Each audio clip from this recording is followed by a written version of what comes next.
Hello and welcome to this practice exam conducted by British American Resource Center. My name is Maruf and I'm your practice examiner. These exam questions are designed to simulate the IELTS speaking test. So let's begin. What is your full name? My full name is Faizaullah. You can call me Faiza. And where are you from, Faiza? My hometown is Chittagong, but I was born in Saudi Arabia, Makkah, and brought up here in Dhaka, Bangladesh. At the beginning of the IELTS test, you'd be required to provide an ID or a passport. But as this is just a practice exam, you don't need to provide any ID or a passport. Now, in the first part of the test, I'm going to ask you some questions about yourself. Are you familiar with the practices of mindfulness and meditation? Yes, I am familiar with the practices of mindfulness and meditation. Mindfulness is the state of being fully present or engaged in a moment without any external distractions or thoughts, whereas meditation is the practice that encompasses mindfulness. Have you ever heard about the benefits of mindfulness and meditation? Yes, I have heard. There are a lot of studies that explore the benefits of mindfulness and meditation. Some of the potential benefits include stress reduction, enhanced mental clarity and creativity, emotional well-being, etc. How often do you find yourself feeling stressed or overwhelmed in your daily life? I find myself in stressful and overwhelming situations quite a lot at this point in my life. I am now focusing on developing my profession now that I've earned my bachelor's degree. But in your mid-20s, you don't always have the answers to all the life problems. But there is a lot of energy and enthusiasm in me, which often exhausts me, and all these inconveniences lead to life overwhelming times. Have you ever tried any techniques to relax or calm your mind? Yes, I have, or else I wouldn't be sitting here looking so calm and poised. The thing that keeps me sane in such circumstances is remembering that Allah is the best planner of all. Remembrance of the Almighty and His words always help me maintain my composure. Are you interested in exploring methods to improve your mental well-being? Of course, because I believe that overall well-being depends deeply with mental health. So I am constantly looking for practices of better controlling my emotions and thoughts so that whenever I'm in a hard situation, I recover it easily. Okay, this is the end of part 1. Now move on to part 2. In this part, I'm going to give you a topic and you need to talk about it for 1 or 2 minutes. Before you talk, you have 1 minute to think about it. You can take notes if you wish. Here's the pencil and the paper. And you have to describe a time when you practiced mindfulness or meditation. There you go. Thank you. From now, your time starts.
Are you done?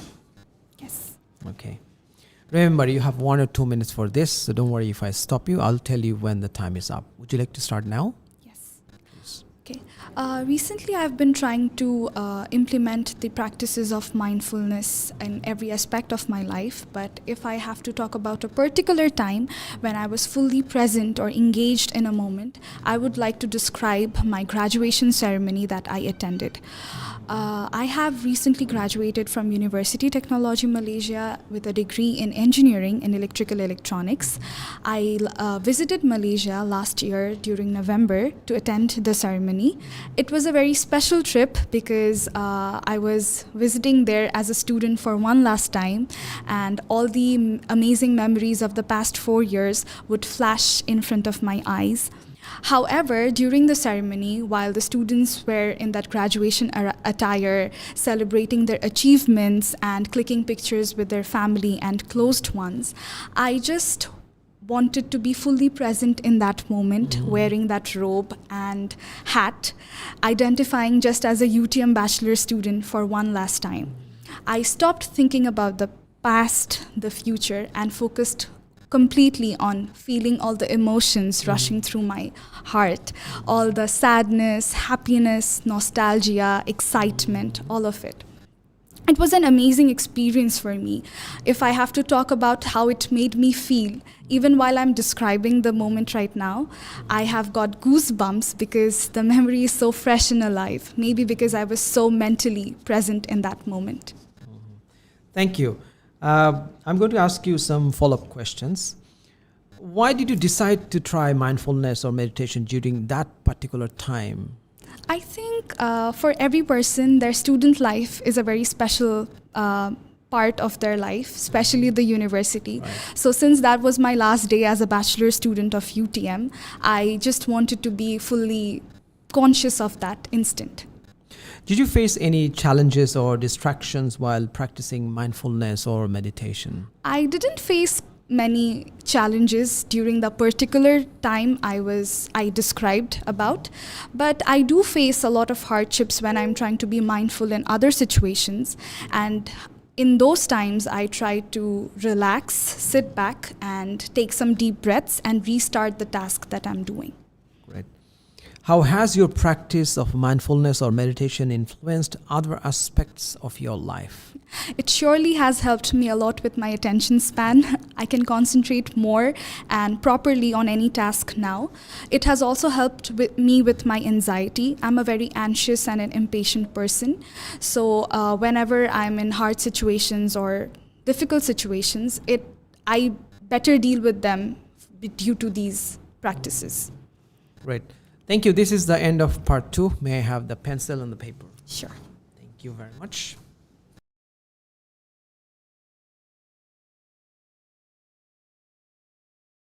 Now move on to part 3, and I'm going to ask you several questions in this part.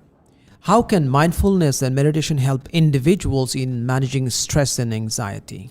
One can manage stress and anxiety by keeping their focus on the task they're doing and avoid being sidetracked by outer distractions, as we have better control of the emotions and stress. In this manner, we can navigate ourselves out of any situation without deviating, of course. But it is also important to note that practices of mindfulness and meditation do not eliminate stress and anxiety. Rather, it helps us build a better relationship with ourselves. Right. In what ways do you think mindfulness and meditation can contribute to better focus and concentration? There are various ways through which these practices help us in focus and concentration, since it helps us reduce mind wandering. So whenever we are involved in any task, we can keep track of the thoughts that is passing through our mind and bring back our focus on the task and do it successfully. Okay. Are there any culture or religious traditions associated with mindfulness and meditation? Being a Muslim, I can speak for Islam with more accuracy, as one of the main pillars of Islam is based on the practices of mindfulness and meditation. It is the 5 prayers offered by Muslims daily. Also, our Prophet, peace be upon him, was in the state of meditation when he received his first revelation. I also think all the major world religions include the ideas of meditation and mindfulness. How can schools and workplaces promote the practice of mindfulness and meditation among students and employees? It is an interesting question because few days back in one of our meetings in my workplace, a meditation session was arranged by our CEO. So arranging such sessions by the higher authorities can help in workplaces, and in school, integrating these with curriculums can help as well. And having designated meditation spaces can promote these practices more. Do you think technology can be a helpful tool for practicing mindfulness and meditation, or does it hinder the experience?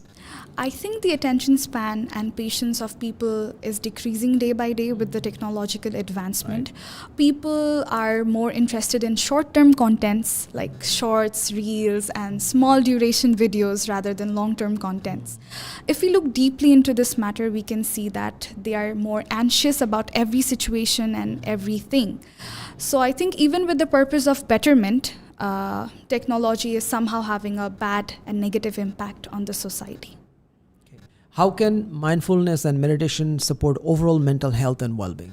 As I mentioned earlier, that certain practices and training helps us build a better relationship with ourselves.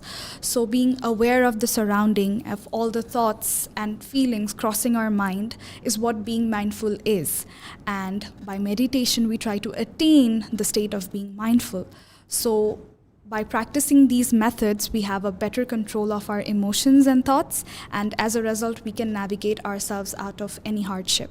Thank you, Faiza. This is the end of the speaking test. Thank you for joining us. You're welcome.